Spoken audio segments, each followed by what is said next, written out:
In March 2007, Circuit City, one of America's biggest electronics retailers, fired 3,400 people. Not the worst workers, the best ones. 2 years later, the company didn't exist anymore.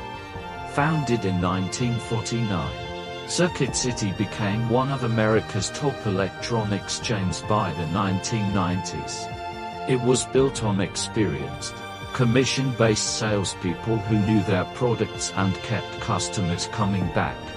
It became one of Fortune's most admired companies, with revenue climbing year after year.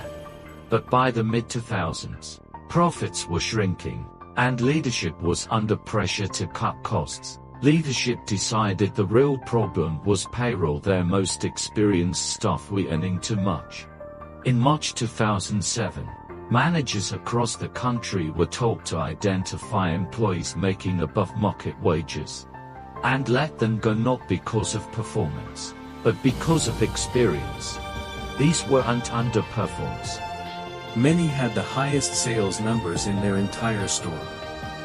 They were replaced with cheaper, untrained new hires who barely knew the products they were selling. Customers who once trusted a specific salesperson for years suddenly found no one who could help them. Customer service collapsed almost overnight. Sales started dropping. Loyal customers stopped coming back. Analysts began calling it one of the worst operational decisions in retail history. What was meant to save money was quietly destroying the company from the inside. By late 2008, the damage was impossible to ignore. In November 2008, Circuit City filed for bankruptcy. By January 2009, the company announced it was liquidating completely.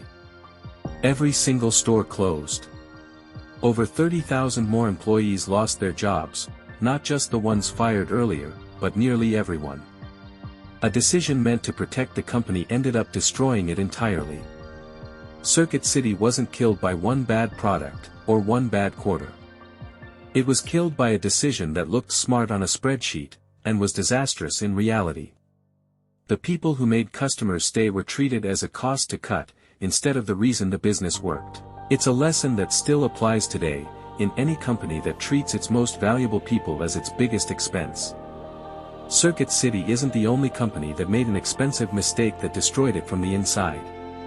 If you want to see the next one, subscribe, because this channel is full of them.